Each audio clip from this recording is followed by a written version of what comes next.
Good afternoon. It's 1 o'clock and time for the St. John Daily Word. I'm Pastor Ronald, Genaro, and I welcome you today. I have several announcements for you. First, I want to remind you that worship services are at 7:45 and 9:30 a.m. with the 9:30 live streamed. And also today, the church office is closed, but we've filmed this in advance of today for you. The church office is closed in observance of Easter, giving our staff a rest. It's been a lot going on in the last few weeks in getting ready for Easter services. We also want to let you know that the Lenten offering, we'll still be receiving those. One half donated to Florida Global Methodist Church Conference, the other half donated to the local women's shelter. We also wanted to let you know and remind you again, there's a weekly update with emails from the church telling you what's going on in the coming week. Faith and Fitness exercise class here at St. John is on Tuesdays and Thursdays at 11 a.m. Grief support will be meeting this coming Thursday, and that'll be the last one until sometime in the fall. We hope that we'll be offering it again in the fall. Parkway Food Ministry, always in need of food. Non-perishables, peanut butter, canned goods, and cereal. They are still making a go of it. Their founder and director passed away about a month and a half, 2 months ago now. He was a good friend, and but we are sorry to see him gone, but there are people, lay people, stepping up and continuing that ministry.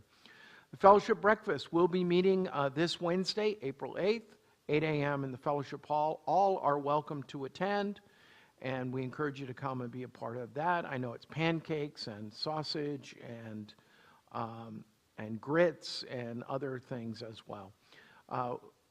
Pastor Dorman will be teaching a 4-week study during Sunday school hour called The Return of the Prodigal Son.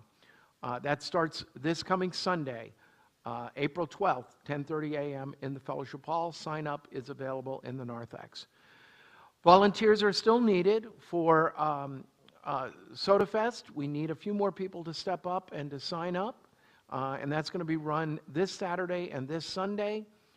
In downtown Sebring, we have a prime spot, and we hope to see you there and be part of that. We need you to sign up and tell us the shirt size so we can have a shirt for you.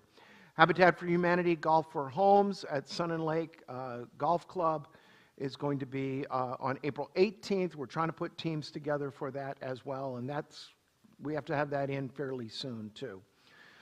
Today we're going to share with you 2 verses from Psalm 118, verses 1 and 2. Psalm 118, verses 1 and 2. I'm going to read both verses and make a few comments on it. It is Easter Monday today, and so we will not be long, but we're thankful for you coming. Oh, give thanks to the Lord, for he is good. His steadfast love endures forever. Let Israel say, his steadfast love endures forever.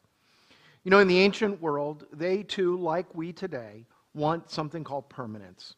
We want to know that God's love will endure forever and ever and ever.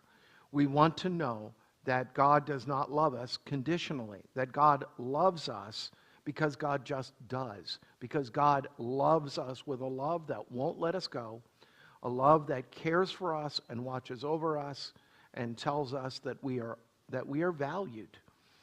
You know, I've heard this story said of, it's just an old preacher joke kind of thing, but there was a story about a man and a woman who were married a number of years, and the wife turns and looks at the husband and says, you know, when we first got married, the day we got married, you told me you loved me, and I have not heard it since. And the man just kind of looked at her and said, we've been married 40 years, and I still love you.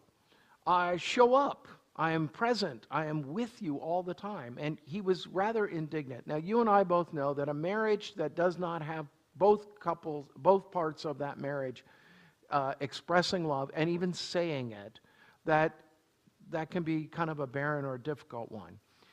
Because some people can think that it's all conditional. Whether I do this or do that, I'm loved.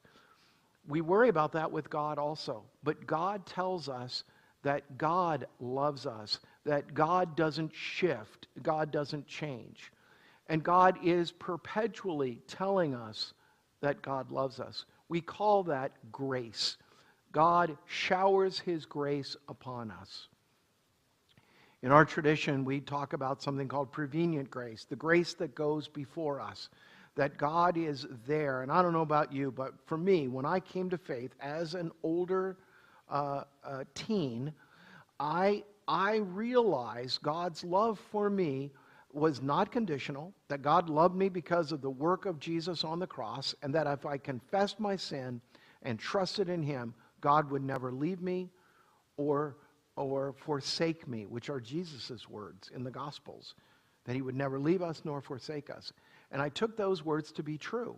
And it's not just, it's not something that I have to live up to. It's something I have to live out, but not up to it.